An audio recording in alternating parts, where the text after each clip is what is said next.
Hello students, स्वागत है आपका फिजिक्स विथ इलेक्ट्रॉनिक्स पाठशाला में। आज के इस लेक्चर में हम लोग एनालॉग इलेक्ट्रॉनिक सर्किट के यूनिट फर्स्ट का एक और नया टॉपिक पढ़ेंगे जिसका नाम होगा expression for current for PN junction.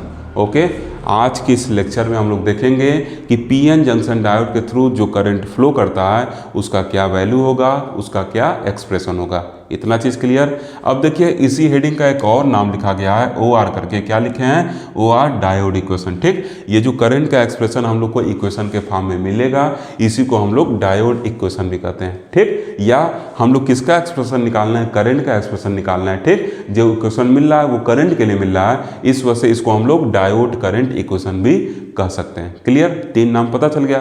अब देखिए, जब आप करंट के एक्सप्रेशन को निकालेंगे, अभी मैं निकलवाऊंगा, तो देखिएगा वो जो करंट का एक्सप्रेशन आएगा, वो जो इक्वेशन मिलेगा, उसमें करंट के साथ साथ वोल्टेज भी मिलेगा। इस वजह से इस एक्सप्रेशन को हम लोग voltage current equation of PN junction भी कहते हैं। ठीक, तो आप ये चौथा नाम भी लिख लीजिएगा, voltage current equation of PN junction. Okay, नाम लिखे रहेंगे तो आगे चल के आपको दिक्कत नहीं होगा। मान लीजिए मैं आपको ये सब नाम नहीं बताता, बस सिंपली जो सिलेबस में नाम दिया है उसी को लिख के पढ़ा देता। ठीक, और आपके एग्जाम में ऐसे पूछ दे कि find out the voltage current equation of PN junction, तो आप कहते ये तो पढ़ा ही नहीं गया है। इस वजह से सब कुछ लिखे रहेंगे तो आपको एग्जाम में जब पेपर में बैठेंगे तो सुविधा रहेगा, वहाँ पे सब कुछ अगर पहले से पता रहेगा। ठीक, तो ये नाम भी लिख लीजिएगा, voltage current equation of PN junction diode. Clear ना? क्लियर। क्यों कहते हैं? क्योंकि उस एक्सप्रेशन में करंट और वोल्टेज दोनों का वैल्यू क्या होता है? मिलता है। जो पीएन जंक्शन के क्रॉस वोल्टेज है और जो पीएन जंक्शन में से बहने वाला करंट है, दोनों उस एक्सप्रेशन में आता है। इस वजह से उस एक्सप्रेशन को हम लोग voltage current equation of PN junction भी कहते हैं। ओके, अब देखिए हम लोग को निकालना क्या है? हम लोग को निकालना है करंट का एक्सप्रेशन। किसके थ्रू? पीएन जंक्शन डायोड के थ्रू। ठीक, तो पीएन जंक्शन डायोड को क्या करना पड़ेगा? बैटरी वगैरह से कनेक्ट करना पड़ेगा। ठीक, क्यों?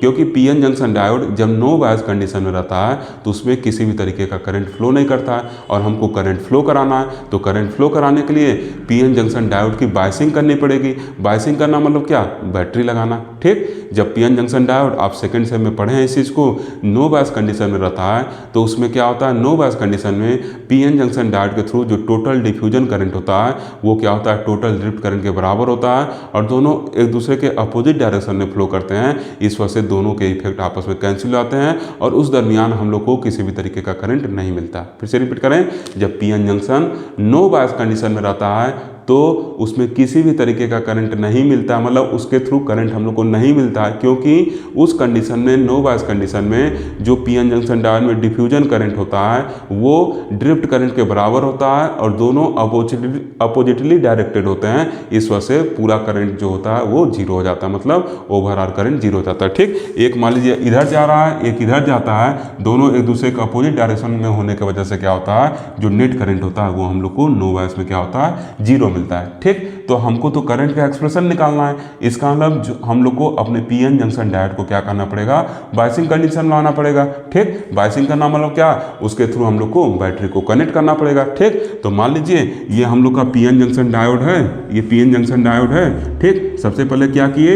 एक पी टाइप मटेरियल लिए, एक एन टाइप मटेरियल लिए। ठीक, उनको कांटेक्ट मिलाए, जंक्शन बना, और फिर उसके बाद क्या हुआ? यहाँ पर एक डिप्लीशन लेयर बन गया। ठीक, नो बायस कंडीशन में जब ये डिप्लीशन लेयर यहाँ पे डेवलप हुआ, ठीक, तो ये जब डिप्लीशन लेयर डेवलप हुआ तो क्या हुआ? चार्ज का डिफ्यूजन वगैरह हुआ, पी से होल का एन की तरफ, एन से इलेक्ट्रॉन का पी की तरफ, ऐसा डिफ्यूजन वगैरह हुआ जिसकी वजह से ये डिप्लीशन रीजन बना और डिफ्यूजन करंट वगैरह फ्लो किया। ठीक, लेकिन इस पी में माइनॉरिटी चार्ज कैरियर भी हैं, एन में भी माइनॉरिटी चार्ज कैरियर हैं, जो क्या हुए?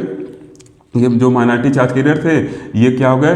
ड्रिफ्ट हुए, जिसकी वजह से क्या हुआ? ड्रिफ्ट करंट वगैरह बना। ठीक, तो जो डिफ्यूजन करंट था वो ड्रिफ्ट करंट के क्या था? बराबर था, और दोनों एक दूसरे के अपोजिट डायरेक्टेड थे, इसलिए इस कंडीशन में जो टोटल करंट था जीरो था। अब हमारा काम है कि इस पीएन जंक्शन डायोड के लिए करंट का इक्वेशन निकालना है। तो सबसे पहले क्या करेंगे? इसकी बायसिंग करेंगे, तभी ना करंट मिलेगा। भाई जब बिना बैटरी लगाए तो करंट नहीं मिल रहा है तो बैटरी लगाना पड़ेगा ना। तो क्या करेंगे? इसको फॉरवर्ड बायस में कनेक्ट कर देंगे। इसको क्या करेंगे, पहले इसकी बायसिंग कर देंगे। किस में बायसिंग करेंगे, फॉरवर्ड बायस में। फॉरवर्ड बायस में बायसिंग करना मतलब क्या, जो पी टाइप आपका मटेरियल है उसको बैटरी के पॉजिटिव से, और जो एन टाइप मटेरियल उसको बैटरी के निगेटिव से। मान लेते हैं जब ये नो बायस कंडीशन में था तो जो पोटेंशियल था, जो पोटेंशियल बैरियर डेवलप हुआ था वो भी था, और ये क्या था, ये प्लस था, ये माइनस था। ऐसे ही इलेक्ट्रिक फील्ड डेवलप होता है प्लस से माइनस तरफ, ठीक। तो ये क्या है, प्लस है, ये क्या है, माइनस है, ठीक। ये पोटेंशियल बैरियर डेवलप हुआ था। अब मान ले रहा है कि जो हम फॉरवर्ड बायस में बैटरी लगा रहे हैं उसका जो पोटेंशियल है भी है, ठीक। तो देखिए ये क्या है, प्लस इधर है, माइनस इधर है, इसका प्लस इधर है, माइनस इधर है, दोनों क्या है, अपोजिट डायरेक्शन में, ठीक। तो इसका मतलब क्या होगा, जो इफेक्टिव पोटेंशियल बैरियर यहाँ डेवलप होगा वो क्या हो जाएगा, वी माइनस वी के बराबर होगा, ठीक। ये चीज़ तो आप सेकंड सेम पढ़े, इस वजह से डिटेल में इसके नहीं जा रहा हूँ, बस सिंपली समझिए। ये प्लस इधर है, माइनस इधर है, ये प्लस इधर है, माइनस इधर है, ठीक। दोनों क्या है, बैटरी है, ठीक। तो एक का प्लस इधर, माइनस इधर, एक का प्लस इधर, माइनस इधर। तो इंटर्न में पढ़े होंगे कि जो इफेक्टिव होगा वो क्या हो जाएगा, वी माइनस वी के बराबर हो जाएगा।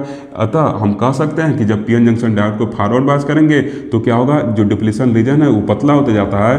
तो जब ये पतला होगा तो इफेक्टिव बैरियर पोटेंशियल डिक्रीज होगा, और ये कितना डिक्रीज होगा और डिपेंड करेगा कि हम लोग कितना वोल्टेज अप्लाई किए, ठीक। तो इस वजह से इसको वी माइनस बी करके ऐसे लिखा जाता है, या सिंपली ऐसे यहाँ से साइन से भी समझ सकते हैं। क्लियर।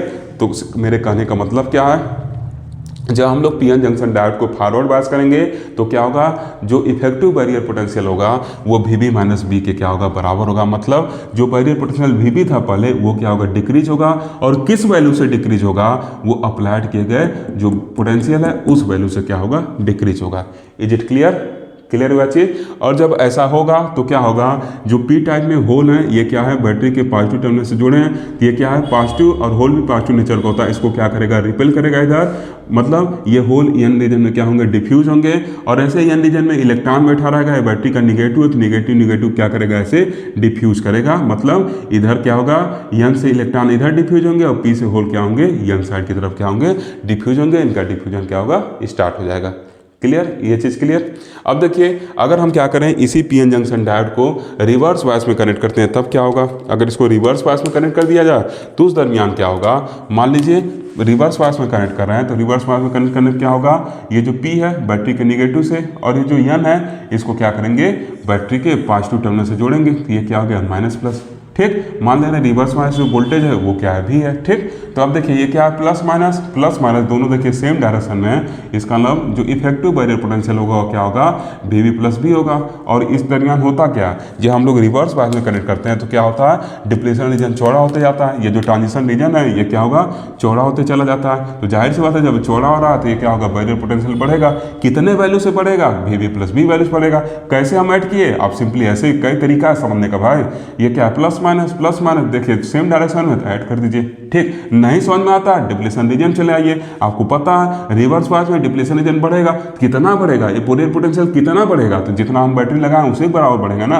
ये क्या हो जाएगा, वी प्लस बी के बराबर हो जाएगा। मतलब अब जो इफेक्टिव बैरियर पोटेंशियल होगा वो वी प्लस बी के बराबर हो जाएगा, ठीक। इतना हम लोग समझे, इतना दिमाग में रखिए। पहले जो लिखे उसको थोड़ा सा एक्सप्लेन करते हैं, फिर इस पे आएंगे। Is it clear, okay. देखिए क्या लिखे हैं, when a P type material is in contact with N type material then such a combination is known as PN junction, ठीक। जब पी टाइप मटेरियल को एन टाइप मटेरियल के contact में लाया था तो क्या होता है, जो कॉम्बिनेशन वगैरह बनता है उसको हम लोग पीएन जंक्शन कहते हैं, ठीक। अब क्या लिखे हैं, when PN junction is forward bias, bias करना मतलब क्या, बैटरी लगाना, ठीक। तो जब पीएन जंक्शन को फॉरवर्ड बायस में करते हैं, मतलब पी वाला बैटरी के पॉजिटिव से, एन वाला बैटरी के निगेटिव से, then the barrier potential is reduces, तो क्या होगा, बैरियर पोटेंशियल रिड्यूस होगा। देखिए वी माइनस बी हुआ, कितना रिड्यूस होगा, किस पे डिपेंड करेगा, बैटरी जो अप्लाई किए हैं उसके पोटेंशियल पे डिपेंड करेगा। Is it clear. फिर क्या लिखे हैं, and when PN junction is reverse bias, जब पीएन जंक्शन रिवर्स बायस होगा then the barrier potential is increases, तो बैरियर पोटेंशियल इंक्रीज होगा। कितना इंक्रीज होगा, रिवर्स बायस मतलब क्या, पी वाला माइनस और एन वाला प्लस है, तो कितना ये इंक्रीज करेगा, डिपेंड करेगा कितना वोल्टेज हम लोग अप्लाई किए, that means V plus B. Is it clear. अब देखिए क्या लिखे हैं, the diode equation can be derived from Boltzmann equation. This equation, Boltzmann equation, according to this equation, वैसे सोच रहे कहाँ दिस आगे का छोड़ दिए थे ना। According to this equation, the majority and minority charge carrier are related to each other as, ये इक्वेशन मैं आपको डिराइव करके बताया था जाकर देखिएगा। कब बताया था? जब मैं एक वीडियो अपलोड किया था, expression for barrier potential in term of concentration, उस वाले वीडियो में ये इक्वेशन आया था, वहाँ पर जाके देखिएगा। ठीक, आपको एग्जाम में भी ऐसे डायरेक्ट लिखना है। क्लियर? ये क्वेश्चन कहाँ से आया था, ये चीज़ मैं वहाँ पे आपको बताया हूँ, अब जाके वीडियो देखिएगा। ठीक, तो क्या लिखे हैं?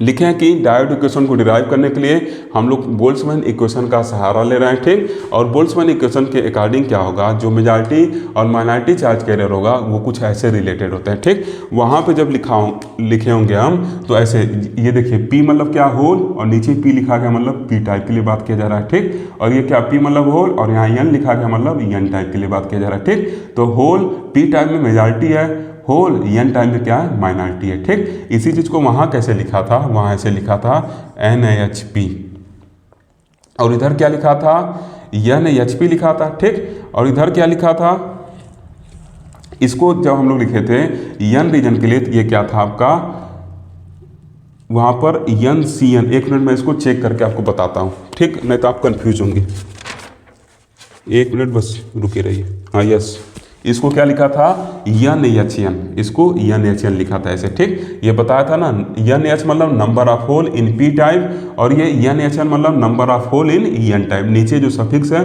वो टाइप बताता है, किस मटेरियल के टाइप को यूज करते हैं। ठीक, यहाँ पर सिंपली मैं ऐसे लिख दिया हूँ। क्यों अलग अलग नोटेशन लिखता रहता हूँ, ताकि आप अलग अलग नोटेशन देख के कन्फ्यूज ना हो। मान लीजिए मैं इस नोटेशन पे आपको पूरा पढ़ा दिया और एग्जाम में कहीं ऐसे लिखा गया है, और आप बस इसकी जानकारी रखते हैं, इसकी जानकारी नहीं रखते हैं, तो वही समझ जाएंगे, कहेंगे तो पढ़ा ही नहीं गया, तुरंत ब्लेम करेंगे हम उनको, कहेंगे पता नहीं क्या पढ़ा है। इस वजह से मैं अलग अलग नोटेशन यूज करता रहता हूँ, ताकि आप किसी बुक को पढ़ रहे हो, आपको पढ़ने में दिक्कत ना हो। ठीक, हर एक पब्लिकेशन का बुक मेरे पास है। ठीक, जिस बुक में डिफरेंट तरीके का सिंबल आता है उसको मैं यूज करते रहता हूँ, डिफरेंट सिंबल, ताकि आप कंफ्यूज ना हो अलग अलग सिंबल देख के। ओके, तो देखिए ये क्या है, NHP NaHN ऐसे पीछे हम लोग यूज किए थे, इसके साथ एक्सपोनेंशियल टर्म लगाए थे। ठीक, आज उसी को ऐसे लिख दिए हैं। ठीक, नीचे वाला सफिक्स क्या होता है, टाइप ऑफ मटेरियल। ठीक, P, यहाँ P लिखा मतलब P टाइप मटेरियल, और P किसके लिए हम यूज कर रहे हैं यहाँ पे, होल के लिए। ठीक, तो PP मतलब होल इन पी टाइप, और hole in P type is what, hole in P type is majority charge carrier. ऐसे यहाँ पे NHP लिखा गया था, NH means what, hole, number of hole, concentration of hole, और P stands for type of material, तो number of hole in P type, this is what, majority charge carrier. अब देखिए यहाँ क्या लिखा गया है, PN, N क्या बताता है, N stands for type of material, तो ये क्या है, N टाइप, नीचे N है मतलब N टाइप मटेरियल, ये जो सफिक्स है that stands for type of material, तो नीचे सफिक्स में N यूज किया, मतलब ये क्या आपका N टाइप मटेरियल, और P मतलब क्या, होल, मतलब होल की बात कर रहे हैं हम, N टाइप मटेरियल मतलब ये क्या आपका माइनॉरिटी चार्ज कैरियर। सिमिलरली जब यहाँ हम लोग लिखे थे नंबर ऑफ होल और नीचे N था मतलब N टाइप, तो इसको कुछ ऐसे एक्सप्रेस किए थे, इसके बाद एक्सपोनेंशियल लिखे थे। ठीक, तो इसको आज ऐसे कुछ लिख दिए, कंफ्यूज नहीं हो रहा है। ओके, आगे चले ना। ठीक है, अब देखिए ये क्या हो गया, एक्सपोनेंशियल EVV/kT। ठीक, अब फिर देखिए इसी को हम लोग ऐसे भी लिख सकते हैं, अगर हम PN को इधर लिखना चाहें, माइनॉरिटी को इधर लिख दें, मेजॉरिटी को इधर लिख दें, तो ये क्या होगा, नीचे आएगा, नीचे आएगा तो ऊपर जाएगा, तो इस पर क्या होगा, माइनस साइन आ जाएगा। इसको इक्वेशन फर्स्ट कर दिया। ठीक, अब एक चीज़ समझिएगा, इस PN जंक्शन डायोड के थ्रू जो हम लोग करंट के एक्सप्रेशन को निकालेंगे, तो जो करंट का एक्सप्रेशन होगा वो क्या होगा, जो टोटल करंट होगा वो क्या होगा, करंट ड्यू टू होल, मतलब होल के मूवमेंट के वजह से current, and current due to the movement of electron. ये टोटल हम लोग को क्या करना, निकालना है। एक बार हम लोग करंट निकालेंगे होल की वजह से, एक बार हम लोग करंट निकालेंगे इलेक्ट्रॉन की वजह से, और फिर दोनों को क्या कर देंगे, सम कर देंगे, तो क्या होगा, total current through the diode हम लोग को क्या होगा, मिल जाएगा। क्लियर?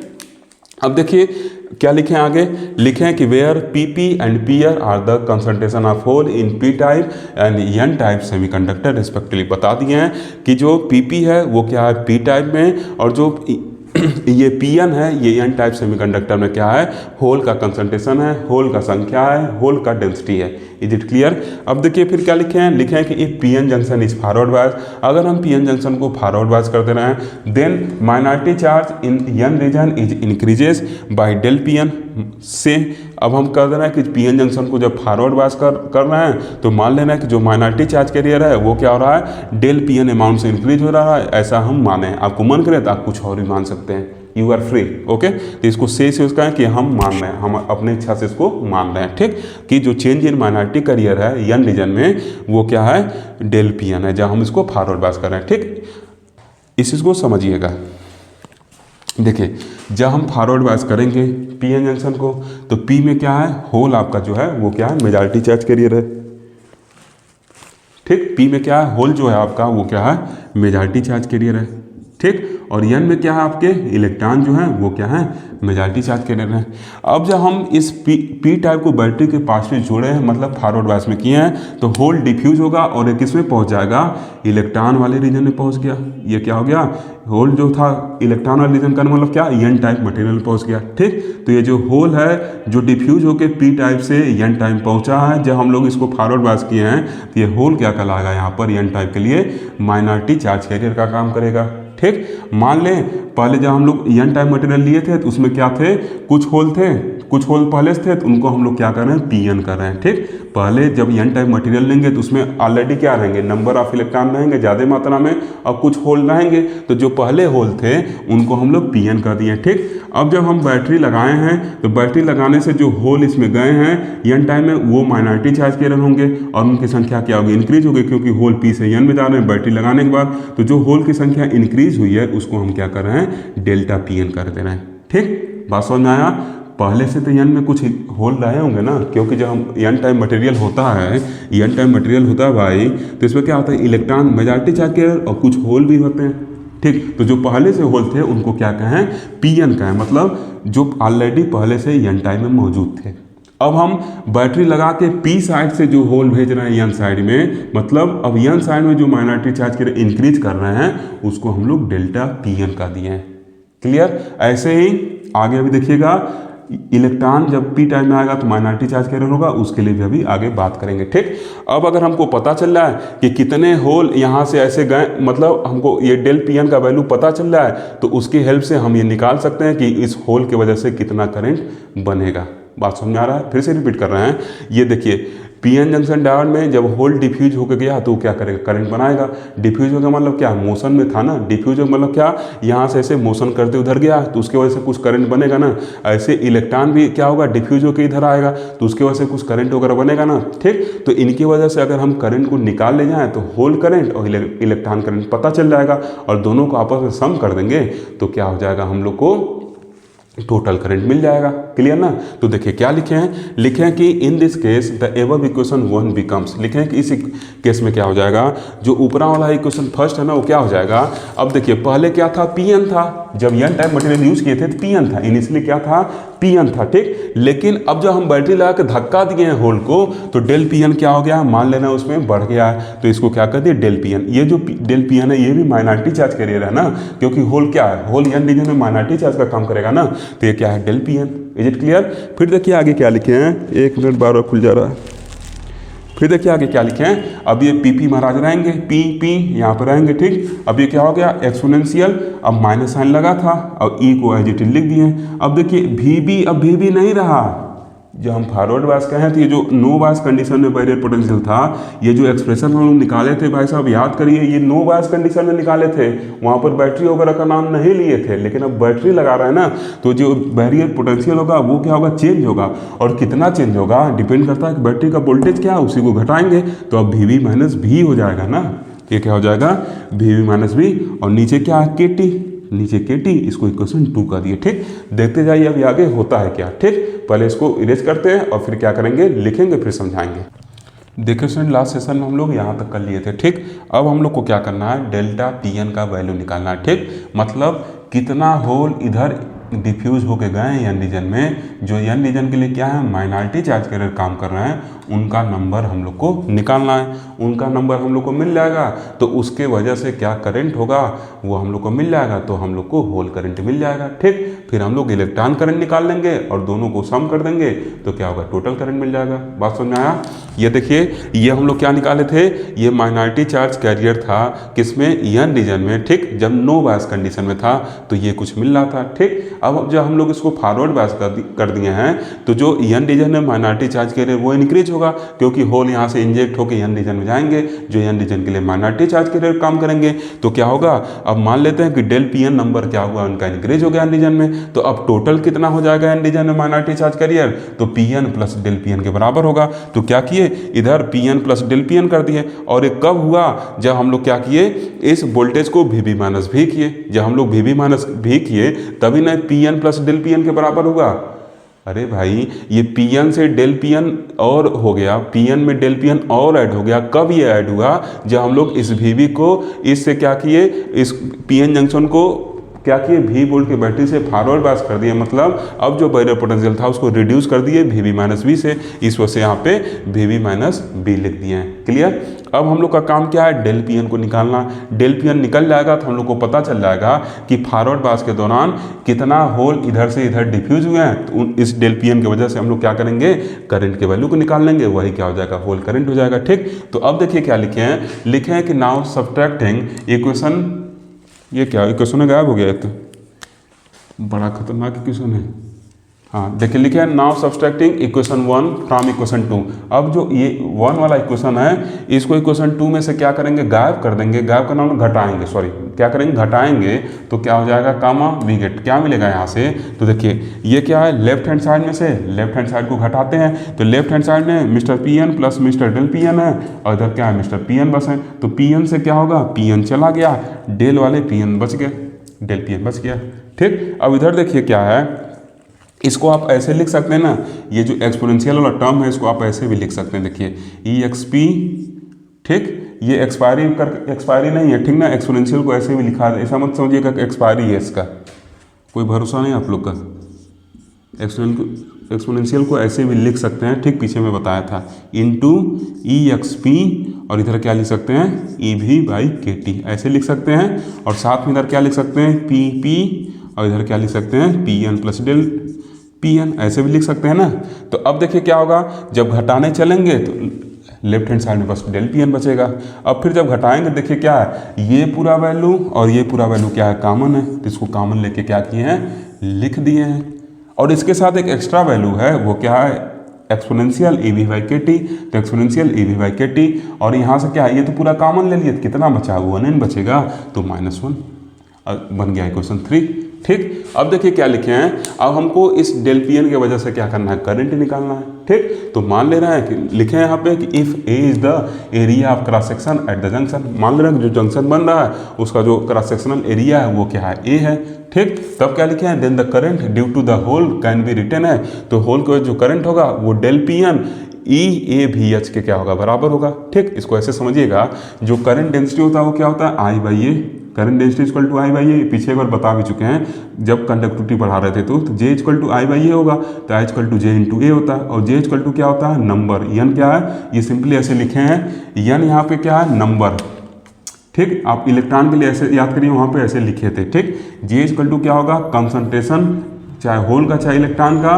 और यहाँ पे ई, और फिर क्या हो जाएगा, ये वी एन क्या है, ड्रिफ्ट वेलोसिटी, ठीक। ये ड्रिफ्ट वेलोसिटी मतलब जी इक्वल टू सिंपली क्या होगा, कंसंट्रेशन, फिर चार्ज, और फिर क्या होता है, ड्रिफ्ट वेलोसिटी, ठीक। और उसमें ए का क्या करेंगे, मल्टीप्लाई कर देंगे, ठीक। इस फार्मूले से एन लिखे हैं इलेक्ट्रॉन का और बता रहे हैं होल का, इस वजह से आप कंफ्यूज होंगे, इस वजह डायरेक्ट इस फार्मूले को मैं ऐसे बता रहा हूँ कि current density equal to concentration, charge, drift velocity हो गया, ठीक। ये क्या हो गया आपका जे का वैल्यू। अब इसमें क्या करेंगे, क्रॉस सेक्शनल एरिया से मल्टीप्लाई कर देंगे तो क्या होगा, आई निकल जाएगा, ठीक। तो देखिए होल की वजह से जो आई है, ये डेल पी एन महाराज कहाँ है, ये डेल पी एन महाराज तो होल ही है ना, तो ये क्या है, होल की वजह से क्या होगा, होल के मूवमेंट की वजह से होल करंट बनेगा, तो आई एच इधर लिख दिए। अब ये आई एच किसके बराबर होगा, तो पहले कंसंट्रेशन, ये कंसंट्रेशन होगा, ठीक। तो कंसंट्रेशन कितना होल का, डेल पी एन, ठीक। फिर चार्ज, तो क्या लिखे, चार्ज, एरिया कितना माने ए, यहाँ पे देखिए ए लिखे हैं, ए। अब होल का जो ये V H, small V H जो है, ये होल का क्या है, ड्रिफ्ट वेलोसिटी, ठीक।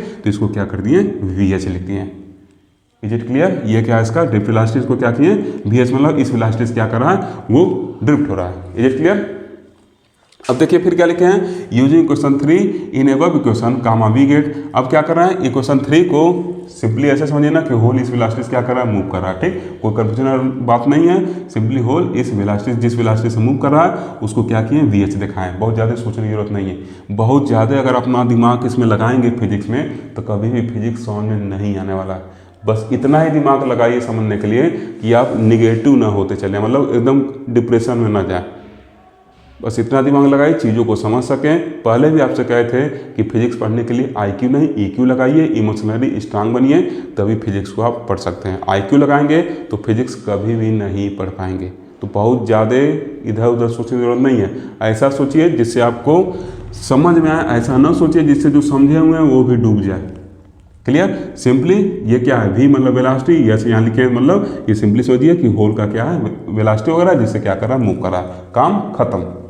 अब देखिए यहाँ क्या लिखे हैं, using equation 3 in above equation comma we get. अब क्या होगा यहाँ पे आई एच, यहाँ क्या हो गया, इस डेल पी एन के वैल्यू को क्या करेंगे, सब्स्टिट्यूट करेंगे। तो यहाँ बैठा हुआ है उसको लाके सब्स्टिट्यूट कर दिए, तो पी पी और साथ में ये 3 लोग भी हैं, तीन लोग को कहे तुम लोग आगे आ जाओ, और इसको एक्सपोनेंशियल और साथ में क्या हो गया, ये इधर आ गया। ठीक, अब हम क्या किए, देखिए ये P E A V H ये सब क्या है, ये जो जितने वैल्यू इधर हैं जो कांस्टेंट दिख रहे हैं ये सब, इन सबको क्या किए हैं, एक अनदर कांस्टेंट वी एच मान लिए। ठीक, यहाँ पे और ये एज इट इज लिख दिए। ठीक, और बता दिए कि जो बी एच होगा वो क्या होगा, इसके बराबर होगा। ठीक, इतना बड़ा इक्वेशन बाहर और लेके ढोने से अच्छा क्या है, जो आगे कांस्टेंट टर्म है उनको क्या कर दें, एक अनदर कांस्टेंट क्या कर दें, रिप्लेस कर दें, और बता दिए कि बी एच का वैल्यू क्या होगा, ये होगा। ठीक, ये जो बी एच होता है ये क्या होता है, रिवर्स सेचुरेशन करंट होता है ड्यू टू होल। ये क्या है, इसी को कहीं कहीं आप बुक में देखेंगे, इसी को reverse saturation current, reverse saturation current due to hole होता है। ठीक, इसी को कहीं कहीं बुक में आप देखेंगे तो ऐसे लिखा रहता है ISH। ठीक, तो कंफ्यूज नहीं होना है। क्लियर, ऐसे में यहाँ इक्वेशन 5 बना दिया हूँ। ठीक, अगर आपको मन करे लिख लीजिएगा भाई रिवर्स सेचुरेशन करंट है ड्यू टू होल। अब सेचुरेशन करंट क्या होता है, सेकंड से में पढ़े हैं, ऐसे ग्राफ याद आ रहा है ना, ये क्या होता था, रिवर्स सेचुरेशन करंट मानते थे, ग्राफ शायद याद होगा। ठीक, तो ये ऊपर यहाँ फॉरवर्ड वाइज बनाते थे, यहाँ रिवर्स वाइज बनाते थे, इधर जो करंट ऐसे आता था। ठीक, तो वो क्या है, होल की वजह से क्या है, ये रिवर्स सेचुरेशन करंट वगैरह। ठीक, इसमें देखिए कहीं वोल्टेज आया नहीं ना, आया वोल्टेज, ये क्या है, ये तो पोटेंशियल बैरियर है ना, ये तो वी फिक्स वैल्यू है। ठीक, ये देखिए जो बी एच का वैल्यू है वो क्या कर रहा है, इस टी पर क्या कर रहा है, डिपेंड कर रहा है। ठीक, और ये रिवर्स बायस में करंट किसके वजह से होता है, माइनॉरिटी की वजह से। अब देखिए ये क्या है, जो करंट आया वो भी क्या कर रहा है, टेम्परेचर डिपेंड कर रहा है, और माइनॉरिटी चार्ज कैरियर भी टेम्परेचर पर डिपेंड कर रहा है। इसका मतलब क्या है, ये जो रिवर्स सेचुरेशन करंट है वो क्या करेगा, टेम्परेचर डिपेंड करेगा। यहाँ से देखिए साफ साफ पता चल रहा है। समझ में आया क्या बताया, नहीं आया। देखिए रिवर्स करंट जो होता है माइनॉरिटी चार्ज कैरियर पर डिपेंड करता है, और माइनॉरिटी चार्ज कैरियर टेम्परेचर पर डिपेंड करते हैं ना। और जो यहाँ पे एक्सप्रेशन है बी एच का, ये भी देखिए बस टेम्परेचर पर डिपेंड कर रहा है, बाकी ये सब क्या आपके कांस्टेंट वगैरह है, बस यहाँ पे क्या है, टी पे ये डिपेंड कर रहा है, बी एच टी पे क्या कर रहा है, डिपेंड कर रहा है। इसका मतलब ये रिवर्स करंट का क्या है, हम लोग को एक्सप्रेशन मिला है। यहाँ पे होल लिखे मतलब होल के केस में। क्लियर हुआ है चीज़, आगे बढ़े अब। ओके, अब क्या करेंगे, इसी तरीके से हम लोग इलेक्ट्रॉन की वजह से करंट को निकालेंगे। इलेक्ट्रॉन की वजह से करंट मिल जाएगा, दोनों को क्या कर देंगे, होल और इलेक्ट्रॉन की वजह से जो करंट फ्लो कर रहा है उसको सम कर देंगे, तो हम लोग को डायोड के थ्रू टोटल करंट मिल जाएगा। आगे बढ़े ना। देखिए स्टूडेंट, अब हम लोग क्या करेंगे, अब हम लोग इलेक्ट्रॉन की वजह से करंट को निकालेंगे। होल की वजह से निकाल चुके हैं, अब इलेक्ट्रॉन की वजह से निकालेंगे और दोनों को सम कर देंगे, टोटल करंट मिल जाएगा। ठीक, तो देखिए क्या लिखे हैं कि similarly electron will also flow from N region to P region in forward bias. अब देखिए क्या होगा, जैसे होल पी रीजन से एन रीजन में मूव करके यहाँ एन रीजन में जाके होल माइनॉरिटी चार्ज कैरियर बन जा रहे थे फॉरवर्ड बायस में, वैसे ही इलेक्ट्रॉन जो एन रीजन में है वो फॉरवर्ड बायस करने पर क्या होंगे, एन रीजन से पी रीजन में आकर माइनॉरिटी चार्ज कैरियर बन जाएंगे। क्लियर, अब फिर इसके लिए हम लोग बोल्ट्जमैन रिलेशन वगैरह निकाल के इलेक्ट्रॉन के वजह से जो करंट है उसके वैल्यू को निकाल सकते हैं। ठीक, तो दोबारा आपको डिराइव करने की जरूरत नहीं है, सिमिलरली करके हम लोग चीज़ों को लिख लेंगे। ऐसा आप देखते हैं, पीछे भी देखते आए हैं, जो हम लोग किसी चीज़ को डिराइव वगैरह करते हैं तो क्या करते हैं, एक चीज़ अगर डिराइव कर ली है और उसी के बिहाफ पे दूसरी चीज़ को डिराइव करना है तो सिमिलरली वर्ड यूज कर लेते हैं। ठीक, तो ये जो सिमिलरली है ये हम लोग के लिए ब्रह्मास्त्र है। ओके। अगर आपको बहुत शौक हो कि हम डिराइव भी करेंगे, तुम बैठ के आराम से पलथी मार के बैठ के एकदम आराम से डिराइव करिए, पेज उज अपना भरते रहिए, टाइम लगाते रहिए, ठीक। लेकिन मेरा एडवाइस यही है कि डिराइव करने की जरूरत नहीं है। ये जो सिमिलरली वर्ड है इसके भी एग्जिस्टेंस को मेंटेन रहने दीजिए, ठीक। इसके एग्जिस्टेंस को ख़त्म मत करिए, ठीक। तो सिमिलरली लिख के काम चलाया जाएगा, ओके। दोबारा लिखना नहीं है, ठीक ना। अब देखिए फिर क्या लिखे हैं, therefore in the same manner as above we can write, क्या हो जाएगा, आई इज इक्वल टू, जहाँ जहाँ यच है वहाँ वहाँ ई को लिख दीजिए, तो ई यहाँ लिख दिए, ठीक। तो I is equal to B E और exponential E V by K T minus 1, इसको कह दिए इक्वेशन 6, 5 तक हो गया था। अब इस बी के वैल्यू को देखिए, यहाँ बी एच है तो यहाँ पे क्या किए, बी ई लिख दिए। यहाँ पे पी पी था, पी मतलब होल, और किसमें था, पी टाइम में, ठीक। तो मतलब मेजॉरिटी चार्ज की बात कर रहे थे होल की, तो यहाँ क्या लिखेंगे, एन एन लिखेंगे, मतलब एन मतलब इलेक्ट्रॉन और एन मतलब क्या, सफिक्स जो है ना, मतलब टाइप, मतलब इलेक्ट्रॉन इन एन टाइप, ये क्या होगा, मेजॉरिटी चार्ज की रहे, यहाँ मेजॉरिटी आया था तो यहाँ ही मेजॉरिटी आएगा। अब देखिए ई यहाँ वी एच लिखे थे तो यहाँ क्या किए, वी एच लिखे हैं, यहाँ ए लिखे थे तो भाई जंक्शन का क्रॉस सेक्शन लिया तो कांस्टेंट, चाहे इलेक्ट्रॉन जाए चाहे होल जाए वो तो ए ही है, ठीक। अब एक्सपोनेंशियल, अब वी एन यहाँ लिख दिया, वी एच जगह वी एन लिखे हैं, ठीक। एक्सपोनेंशियल बैरियर पोटेंशियल तो वी इनिशियली था वही रहेगा, ठीक। अब फिर यहाँ पे क्या लिखे हैं, minus E V by K T, जैसे यहाँ पे minus E V by K T लिखे हैं, इक्वेशन 7 का दिए, ठीक। तो इस तरीके से मिल गया, ओके। अब देखिए क्या लिखेंगे, 10 the total current in P N junction will be, अब जो पी एन जंक्शन में टोटल करंट होगा आई, वो क्या होगा, आई एच प्लस आई के बराबर होगा। भाई जितना होल इधर से मूव करके इधर गए, जितना इलेक्ट्रॉन इधर से इधर मूव करके आए, उन्हीं की वजह से क्या होगा, करंट बनेगा, ठीक। तो क्या कर दिए हम लोग, I equal to I H plus I लिख दिए। अब इस आई के वैल्यू को क्या करेंगे हम लोग, आई एच और आई के वैल्यू को क्या करेंगे, पुट करेंगे, ठीक। तो एक चीज़ मन करे तो आप यहाँ लिख लीजिए, यूजिंग इक्वेशन कौन कौन सा, 5 and 6 in above equation comma we get, तो क्या मिलेगा, पाँचवां और छठवां ऊपर वाले इक्वेशन में यूज कर रहे हैं तो क्या मिलेगा, छठवां यहाँ पे है, पाँचवां यहाँ नहीं, चौथा, सॉरी फोर्थ इक्वेशन ना, इसमें तो बी का वैल्यू है ना, तो हम लोग क्या करेंगे, चौथा और छठवां इक्वेशन क्या करेंगे, इस ऊपर दिए गए इक्वेशन में अगर यूज कर लें तो क्या हो जाएगा, आई इक्वल टू, अब देखिए यहाँ पर चौथा और छठवां अगर आप देख रहे हैं, चौथा और छठवां, तो देखिए ये जो डिब्बा है ये दोनों में क्या है, डिब्बा कॉमन है, बस आगे यहाँ बी है, ये क्या है, बी एच है, तो डिब्बा को कॉमन ले लेंगे तो क्या बचेगा, बी एच, ये वाला बी एच और ये वाला बी बच जाएगा।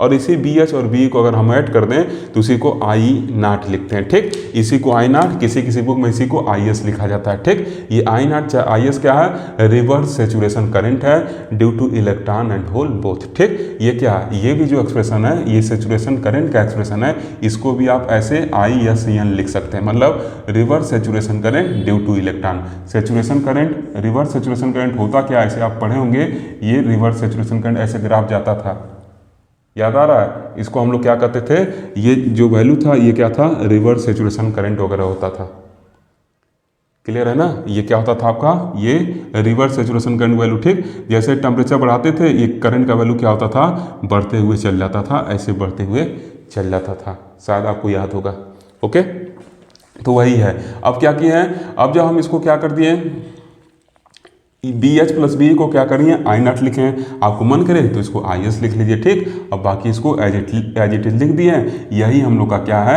ये जो इक्वेशन मिला है यही इक्वेशन हम लोग का डायोड इक्वेशन है, ठीक। देखिए यहाँ पे बता दिए कि I not equal to B H plus B, यही क्या है, रिवर्स सेचुरेशन करंट है, ठीक। रिवर्स बायस में जब पी एन जंक्शन रहता है तो जो रिवर्स सेचुरेशन करंट होता है उसी को हम लोग आई नॉट से क्या किए हैं, रिप्रेजेंट किए हैं, क्लियर। अब बता दिए कि this equation 8 is known as diode equation, इसी को हम लोग डायोड इक्वेशन कहते हैं। यही क्या है, एक्सप्रेशन है for current in PN junction diode, और यही क्या हम लोग का वोल्टेज करंट क्या है, इसी को हम लोग वोल्टेज करंट इक्वेशन कहते हैं फॉर पीएन जंक्शन, या voltage current equation of PN junction भी कहते हैं, ठीक। क्योंकि आई भी आया है, भी आया है, क्लियर। या इसी को हम लोग डायोड करंट इक्वेशन भी कह सकते हैं, ठीक ना। तो ये तो एक जनरल इक्वेशन हुआ, ये तो एक जनरल इक्वेशन हुआ, बात समझ में आ रहा ना, ये क्या हम लोग का एक जनरल इक्वेशन हुआ, ठीक। एक चीज़ और स्पष्ट करना चाहते हैं, ये भी बी देखिए क्या है, टेम्परेचर डिपेंडेंट है, और टेम्परेचर डिपेंडेंट कौन होता है, माइनॉरिटी चार्ज कैरियर, और माइनॉरिटी चार्ज कैरियर की वजह से जो करंट फ्लो करेगा वो क्या होता है, माइनॉरिटी चार्ज की वजह से जो करंट फ्लो करता है उसको हम लोग इधर दिखाते हैं नीचे, वही क्या होता है हम लोग का रिवर्स करंट वगैरह होता है, ठीक। तो वही क्या है यहाँ पे बी को इस वजह से हम लोग ऐसे रिवर्स करंट वगैरह का नाम दे रहे हैं, रिवर्स एक्सप्रेशन करंट वगैरह का नाम दे रहे हैं। क्लियर ना? तो इससे कन्फ्यूजन नहीं ना? ओके, आप फ्री हैं, बी की जगह ISN, बी की जगह कुछ और भी डी कुछ भी यूज कर सकते हैं। ये जरूर नहीं कि हम बी लिखें तो आपको बी लिखना है, हम BH लिखें तो आपको BH, नहीं, आप फ्री हैं, आप कुछ भी यूज कर सकते हैं। क्लियर? तो अब देखिए, ये तो एक जनरल इक्वेशन मिला हम लोग को डायोड का। अब हम इस इक्वेशन को देखिए ऐसे भी लिख सकते हैं, किसी किसी बुक में इस इक्वेशन को आप ऐसे देखेंगे। पहले तो इसको ऐसे लिख देते हैं, थोड़ा आपको ऐसे देखने में अच्छा नहीं लग रहा होगा ना, क्योंकि आदत तो है ऐसे देखने का, आदत है आपका ऐसे देखने का, और लिखे हैं हम ऐसे, तो पहले तो यही नहीं लग रहा होगा। कई लोग तो पढ़ रहे होंगे I0 एक्सपायरी EV/KT -1, मतलब EV/KT का एक्सपायरी पढ़ रहे होंगे। ठीक, इसी चीज़ को ऐसे लिखा जाता है। क्लियर? अब देखिए, यहाँ पर हम लोग पढ़े थे कि KT/E = क्या होता है, KT/E क्या होता है, VT होता है, जिसको हम लोग वोल्ट इक्विवेलेंट ऑफ टेम्परेचर कहते हैं। ठीक, तो देखिए, अगर हम क्या करें, न्यूमरेटर और डिनोमिनेटर में E से भाग दे दें तो ऊपर वाला E कैंसिल हो जाएगा, नीचे KT/E आ जाएगा, तो क्या हो जाएगा, I = I0 e⁻, यहाँ V और यहाँ क्या हो जाएगा, KT/E आ जाएगा और -E हो गया। ठीक, अब इसी को हम लोग कैसे लिख सकते हैं, I = I0 और इधर क्या हो जाएगा, E⁻V/VT लिख सकते हैं, इसी को V/VT -1 लिख सकते हैं, ऐसे लिख सकते हैं। तो कोई बुक में, मतलब किसी किसी बुक में ऐसे दिया है। ठीक, तो अगर आपकी बुक में ऐसे दिया है तो आप ऐसे देख लीजिए, ऐसे दिया है ऐसे देख लीजिए, ऐसे लिखा हुआ है तो ऐसे देख लीजिए। ठीक, तो ये क्या हम लोग का एक जनरल इक्वेशन मिला डायोड करेंगे। ठीक, लेकिन अब इसको बाद में मटेरियल डिपेंडेंट भी बनाया गया, इसमें एक मटेरियल कांस्टेंट भी यूज किया गया। इसमें क्या किया गया, जो इक्वेशन ये बना था, इस इक्वेशन को कुछ ऐसे लिख दिया गया। ठीक, इस इक्वेशन को क्या कर दिया गया, ऐसे लिख दिया गया, मटेरियल डिपेंडेंट बना के E⁻V/η, यहाँ पे VT -1, ऐसे इस इक्वेशन को किसी किसी बुक में दिया गया, मतलब इसको मटेरियल डिपेंडेंट बनाया। ये तो एक जनरल इक्वेशन है। ठीक, general equation for diode current है। ठीक, इसी को क्या किया है, मटेरियल डिपेंडेंट ऐसे बनाया। क्या लिखा है यहाँ पे, I = I0, यहाँ E⁻VT -1। ठीक, V क्या आपका जो वोल्टेज अप्लाई किए हैं, ईटा क्या है, मटेरियल कांस्टेंट है, डिपेंड करेगा कि डायोड किस मटेरियल का है, उस पर डिपेंड करेगा। ठीक, इसी को आइडियलिटी फैक्टर भी कहते हैं। जब हम लोग क्या पढ़े थे, डिफ्यूजन कैपेसिटेंस पढ़े थे, तो उसमें ये इक्वेशन यूज किए थे। ठीक, यहाँ पे IS यूज किए थे, तो आपको मन करे IS लिख लीजिए। ठीक, किसी किसी को में I0 लिखा हुआ है। ठीक ना, तो ये ईटा क्या है, ये आपका मटेरियल कांस्टेंट है। ठीक, ईटा का वैल्यू 1 होगा अगर आपका डायोड किसका है, जर्मेनियम का है, और ईटा का वैल्यू 2 होगा अगर आपका डायोड किसका है, सिलिकॉन का है। ठीक, ईटा का वैल्यू 1 अगर डायोड जर्मेनियम का है, ईटा का वैल्यू 2 तो डायोड क्या है, सिलिकॉन का बना हुआ है। ठीक, ऐसे अलग अलग फिक्स वैल्यू रहता है। ठीक, तो इसी इक्वेशन को, ये तो एक जनरल इक्वेशन था, इसी इक्वेशन को मटेरियल डिपेंडेंट बनाने के लिए क्या किया गया, इस जो इक्वेशन आया था उसी को कुछ इस फॉर्म में लिख दिया गया कि I = I0 E और V/η और यहाँ पे VT और साथ में यहाँ -1। ठीक, तो ये आपका क्या हो गया, जनरल इक्वेशन डायोड का हो गया। ठीक, इस पे गेट उठ के एग्जाम में, JMM के एग्जाम में इस पे, या एंट्रेंस एग्जाम वगैरह जो होता है MSc का, इसी पे क्वेश्चन वगैरह पूछा रहता है। ईटा का वैल्यू दिया रहेगा, जब ईटा का वैल्यू कुछ न दिया रहा है तो 1 ले लेते हैं, ईटा का वैल्यू कुछ न दिया रहा है तो 1 ले लेते हैं। ठीक, तो ये क्या हो गया हम लोग का एक एक्सप्रेशन हो गया। ठीक, इसके नीचे लिख सकते हैं कि which is the expression for current in PN diode. ठीक, ये डायोड के थ्रू जो करंट पास होगा उसका क्या हो गया, एक्सप्रेशन हो गया। ठीक, या आप यहाँ पर भी छोड़ सकते हैं। ओके, लेकिन किसी किसी बुक में यहाँ तक पहुँचाया हुआ है, इस वजह से मैं आपको यहाँ तक पहुँचा दिया। ठीक, ऐसे लिख के बुक में और डायरेक्ट लिखा हुआ है कि अगर हम डायोड को क्या करें, मटेरियल डिपेंडेंट कंसीडर करें, तो हम लोग को ईटा को इंट्रोड्यूस करना पड़ेगा। इसी ईटा को हम लोग आइडियलिटी फैक्टर भी कहते हैं, या ये ईटा क्या होता है, कांस्टेंट होता है, जो डिपेंड करता है कि डायोड का मटेरियल क्या है। अगर ईटा का वैल्यू 1 जर्मेनियम, ईटा का वैल्यू 2 सिलिकॉन। क्लियर? अब इस क्वेश्चन को आगे थोड़ा सा अभी देखिएगा, इसके हेल्प से कुछ और जानकारी हम लोग इकट्ठा करेंगे। ठीक, देखिए अब आपके दिमाग में ये आ रहा होगा बार बार, क्यों हम लोग फॉरवर्ड बायस यूज़ कर रहे हैं, क्यों रिवर्स बायस यूज़ नहीं कर रहे हैं। तो रिवर्स बायस हम लोग इस वजह से नहीं यूज़ कर रहे हैं क्योंकि रिवर्स बायस में क्या है, जो करंट होगा वो क्या होता है, वोल्टेज इंडिपेंडेंट हो जाता है। ठीक, वो वोल्टेज भी डिपेंड नहीं करता है। ठीक, फॉरवर्ड बायस में क्या होगा, जो करंट वोल्टेज पर डिपेंड करता है। ये सेकंड सेमेस्टर आप पढ़े हुए हैं, इस वजह से हम लोग बार बार फॉरवर्ड बायस का नाम ले रहे हैं। ठीक, क्लियर ना। अब आगे जो हम लोग को ये मटेरियल डिपेंडेंट डायोड इक्वेशन मिला है, आप इसके नीचे लिख सकते हैं कि this is the material dependent diode equation. Clear, इसके नीचे लिख सकते हैं। मान लीजिए यहाँ तक हो गया, यहाँ तक आप ऐसे लिख लिए डायोड इक्वेशन, इसके नीचे स्टेटमेंट तक ऐसे लिख सकते हैं कि the material dependent diode equation is given by, ऐसे लिख के दे दीजिएगा, इसको लिख लीजिएगा और बता दीजिएगा कि where eta is the material constant, ठीक। 1 for germanium, 2 for silicon, clear ना। अब इसके आगे इस इक्वेशन के कुछ और हम लोग चर्चा करेंगे। आगे बढ़े ना, समझ में आ रहा है ना। अगर ना है तो कमेंट करते रहिए, पूछते रहिए, व्हाट्सएप पे डाउट अपने पूछते रहिए, ठीक। वैसे मैं कोशिश करता हूँ कि आपके दिमाग में जो भी डाउट आ रहा हो उसको पहले ही बता दिया जाए ताकि कोई डाउट ही ना आए। देखो स्टूडेंट, जो इक्वेशन हम लोग को पीछे ये मिला था इसको 10 बना लीजिएगा, ठीक। अब इसी के बिहाफ पे कुछ हम लोग आगे स्टडी करेंगे, ठीक। तो देखिए क्या लिखे हैं, लिखे हैं कि now we will discuss the following 2 cases for current flowing mechanism in PN junction, ठीक। पीएन जंक्शन में जो करंट फ्लो करने का मैकेनिज्म होता है उसके लिए अब 2 केस हम लोग डिस्कस कर रहे हैं, ठीक। पहला केस क्या लिखे हैं, व्हेन केस फर्स्ट देखिए करके लिखा गया, when PN junction is a forward bias, जब पीएन जंक्शन फॉरवर्ड बायस हो, तो जब पीएन जंक्शन फॉरवर्ड बायस रहेगा तो भी पॉजिटिव रहेगा। और इस केस में क्या हो जाएगा, जब ये भी पॉजिटिव है, ठीक, और ये जो भी का वैल्यू होता है, ये जो भी होता है ये क्या होता है, इससे बड़ा होगा, इससे क्या होगा, बड़ा होगा वीटी से, क्योंकि वीटी क्या आपका है तो 26 मिली वोल्ट के आसपास होता है ना, ये पीछे हम लोग देखे थे, ठीक। तो ये क्या है, भी जो है ये क्या है, इस वीटी से क्या होगा, बड़ा होगा। तो जब भी वीटी से बड़ा होगा तो भी बाई वीटी क्या होगा, बड़ा होगा। और यहाँ पे क्या है, ईटा लगा हुआ है, ठीक। तो ये जो ओवरऑल वैल्यू हो जाएगा एक्सपोनेंशियल की पावर जो है, देखिए भी वीटी से बड़ा है तो भी बाई वीटी क्या होगा, बड़ा एक वैल्यू होगा। ये भी बाई वीटी से क्या है, बड़ा है, इसका मतलब भी बाई वीटी जो होगा वो क्या होगा, 1 से बहुत ज़्यादा बड़ा वैल्यू होगा। और इसको हम लोग एक्सपोनेंशियल के पावर में लिख रहे हैं और साथ में एक कांस्टेंट यहाँ पे ईटा भी एक है, ठीक। तो एक्सपोनेंशियल के पावर में लिख रहे हैं और ये भी क्या कांस्टेंट है, ठीक। तो ओवरऑल जो ये वैल्यू होगा ई के पावर वाला, ये क्या होगा, 1 से बहुत बड़ा होगा। और 1 से बहुत बड़ा होगा तो उस कंडीशन में क्या होगा, हम लोग क्या करेंगे, जो यहाँ पे 1 है उसको क्या कर देंगे, नेगलेक्ट कर देंगे। तो क्या हो जाएगा, जो हम लोग का इक्वेशन, सॉरी ये इक्वेशन 9 है, जो हम लोग का ये इक्वेशन 9 है ये क्या हो जाएगा, कुछ इस फॉर्म में आ जाएगा। यहाँ 1 को क्या करेंगे, नेगलेक्ट कर देंगे, ठीक। फिर देखिए यहाँ क्या लिखा गया है, लिखा गया कि from this equation it is clear that as forward bias voltage increases current is also increases exponentially. मतलब जो फॉरवर्ड बायस वोल्टेज अगर हम बढ़ा रहे हैं तो करंट क्या होगा, डायोड में एक्सपोनेंशियली इंक्रीज करेगा। इसी वजह से पीछे ना बार बार हम लोग फॉरवर्ड बायस का नाम ले रहे थे, क्योंकि फॉरवर्ड बायस में क्या करंट वोल्टेज डिपेंडेंट है। Is it clear. अब देखिए फिर क्या लिखे हैं, केस 2 कि when PN junction is reverse bias then V is negative. अब जब पीएन जंक्शन रिवर्स बायस होगा तो भी निगेटिव होगा। तो उस केस में क्या हो जाएगा, in this case E raise to V by eta VT जो होगा 1 से छोटा होगा। जब भी पॉजिटिव था तो क्या था, वो 1 से बड़ा हो रहा था। अब भी निगेटिव कर देना तो जाहिर सी बात है 1 से छोटा होगा, क्योंकि जो ये वैल्यू आएगा ई के पावर निगेटिव करके आएगा। जब भी निगेटिव होगा तो क्या होगा, 1 से छोटा होगा, ठीक। तो जब 1 से छोटा होगा, फर पर लेस देन 1 होगा, तो क्या होगा, इस एक्सप्रेशन में हम इस वैल्यू को नेगलेक्ट कर सकते हैं। तो जब इसको नेगलेक्ट करेंगे तो -1 इसके साथ मल्टीप्लाई हो जाएगा और आई जो होगा वो क्या हो जाएगा, -I0 के बराबर हो जाएगा। तो लिखे now from equation 9 we get I equal to -I0, ठीक। अगर ईटा से आपको कंफ्यूजन हो रहा है यहाँ पे, ये सब ईटा से, तो आप ईटा को सिंपली 1 मान लीजिए। पीछे होता है ना कि जब कुछ नहीं दिया रहता है तो ईटा को 1 मान लेते हैं, ओके। तो क्लियर है चीज। अब देखिए ये I इक्वल टू -I0 और I0 क्या है, रिवर्स सेचुरेशन करंट है, ठीक। रिवर्स बायस में जो सेचुरेशन करंट है उसका वैल्यू है, ठीक।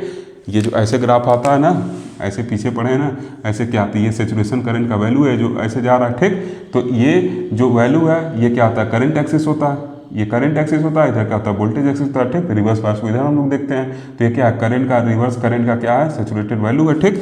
तो ये I इक्वल टू I0 मतलब सैचुरेटेड वैल्यू मतलब क्या, ये कांस्टेंट वैल्यू है, ठीक। तो लिखे हैं कि from this equation it is clear that the reverse current is constant. Reverse current क्या होगा, कांस्टेंट होगा and independent of applied reverse bias. और जो अप्लाइड रिवर्स बायस है, जो वोल्टेज अप्लाई किए हैं उसका इंडिपेंडेंट होगा, क्योंकि इसमें कहीं भी का वैल्यू आया नहीं, ठीक। इसी वजह से हम लोग बार बार फॉरवर्ड बायस लिख रहे थे, पीछे रिवर्स बायस नहीं लिख रहे थे, ठीक ना, क्योंकि रिवर्स बायस क्या, वोल्टेज इंडिपेंडेंट है करंट रिवर्स बायस में, ओके। अब देखिए क्या लिखे हैं, बट वी नो दैट, अब हम लोग को और भी पता है कि जो I0 होता है BH प्लस BE के बराबर होता है, पीछे लिखे थे। अब BH BE के वैल्यू को क्या किए, पुट किए हैं। अब इस BH BE के वैल्यू को पुट करके सॉल्व किए तो क्या किए हैं, जो कॉमन टर्म है उसको, इसको कॉमन ले लिए हैं और ये ब्रैकेट में PE VH, सॉरी ये क्या आपका PP है ना, एक मिनट, PP VH और NN VN क्या हो गया, बच गया है, ठीक। और ये वैल्यू पूरा कांस्टेंट लेनी है, इस वैल्यू को पूरा क्या किए, बाहर लेनी है, ठीक। अब जब इस वैल्यू को बाहर ले लिए, ब्रैकेट में बचा। अब देखिए क्या किए हैं, अब यहाँ पे हम लोग EA और ये जो पूरा वैल्यू है उसको एक कांस्टेंट K कंसिडर कर दिए हैं, और एक्सपोनेंशियल में ये जो वैल्यू है उसको क्या किए हैं, अलग से ऐसे रख दिए हैं। ठीक, क्लियर। एक्सपोनेंशियल वाली वैल्यू को ऐसे अलग से हम लोग छोड़ दिए हैं और इसके जगह एक कांस्टेंट ले लिए हैं। अब बता दिए कि where K equal to EA और ये वैल्यू है। ठीक, अब यहाँ से देखिए क्या है, I नॉट इक्वल टू कुछ कांस्टेंट है और इधर एक्सपोनेंशियल टर्म है। ठीक, और इसमें क्या है, टेम्परेचर है, बैरियर पोटेंशियल चार्ज है, बोल्ट्जमैन कांस्टेंट है। ठीक, तो देखिए जो I नॉट है वो क्या है, टेम्परेचर डिपेंडेंट है। और आप पढ़े भी हैं कि from this equation it is clear that the current in reverse bias is temperature dependent. ठीक, कि जो करंट होगा रिवर्स बायस में वो टेम्परेचर डिपेंडेंट होता है, वोल्टेज डिपेंडेंट होता नहीं। ठीक, तो इस एक्सप्रेशन से ये जानकारी हम लोग को मिल जा रही है। क्लियर ना। भी क्या, बैरियर पोटेंशियल नो बायस में constant, E constant, K constant, Boltzmann constant है। ठीक, तो ये E क्या है, चार्ज है, T क्या है, ये T घट बढ़ सकता है, तो उसी के हिसाब से I क्या करेगा, वेरी करेगा। T कांस्टेंट रहेगा तो I नॉट कांस्टेंट रहेगा, T घटेगा बढ़ेगा उसी हिसाब से ये I नॉट का वैल्यू क्या करेगा, चेंज होता रहेगा। ठीक, तो ये जो I equal to I not आया ये क्या है, टेम्परेचर डिपेंडेंट है। ये जैसे जैसे I का वैल्यू चेंज, जैसे जैसे टेम्परेचर बढ़ेगा घटेगा वैसे I नॉट का वैल्यू चेंज होगा, तो रिवर्स बायस हम लोग को वैसे क्या होगा, करंट मिलता रहेगा। ठीक, तो ये जानकारी मैं आपके साथ शेयर करना चाहता था। ठीक, और ये वैल्यू क्या होता है, निगेटिव भी होता है। यहाँ देखिए क्या, निगेटिव भी है, ये वैल्यू क्या, निगेटिव भी होता है। ठीक, और जब इसको ग्राफ वगैरह प्लॉट किया था तो आपको पता होगा वोल्टेज एक्सिस, करंट एक्सिस, तो फॉरवर्ड बायस का ऐसे जाता है, रिवर्स बायस का क्या होता है, ऐसे जाता है। ठीक, ये निगेटिव इधर मिलता है। क्लियर ना। बस इतना बहुत है, इससे डिटेल में जाने की जरूरत नहीं। Okay, clear. वैसे इसी क्वेश्चन पे आपका ये टॉपिक खत्म हो गया था, लेकिन मैं आपको कुछ एक्स्ट्रा जानकारी दे दिया ताकि आपके दिमाग में ये ना है क्यों बार बार फॉरवर्ड बायस लिखना है, क्यों रिवर्स नहीं लिखना है। अब चीज़ क्लियर हो गया होगा कि वोल्टेज जब हम लोग बैटरी लगाए हैं, बायसिंग किए हैं, तो फॉरवर्ड बायस कहना ही उचित है, क्योंकि फॉरवर्ड बायस में करंट क्या है, वोल्टेज डिपेंडेंट है। इसमें तो वोल्टेज इंडिपेंडेंट है, इधर रिवर्स बायस में तो टेम्परेचर पर डिपेंड कर रहा है। ठीक ना, इस वजह से बार बार हम लोग फॉरवर्ड बायस यूज करते थे। ओके, आज के लेक्चर में बस इतना ही। अगर आपको लेक्चर अच्छा लगा हो तो ज़रूर लाइक करिए। ठीक, वीडियो पसंद आए जरूर लाइक करिए, वीडियो को ज़्यादा से ज़्यादा शेयर करिए, साथ ही साथ अपना वैल्यूएबल फीडबैक भी देते रहिए। Thank you for watching.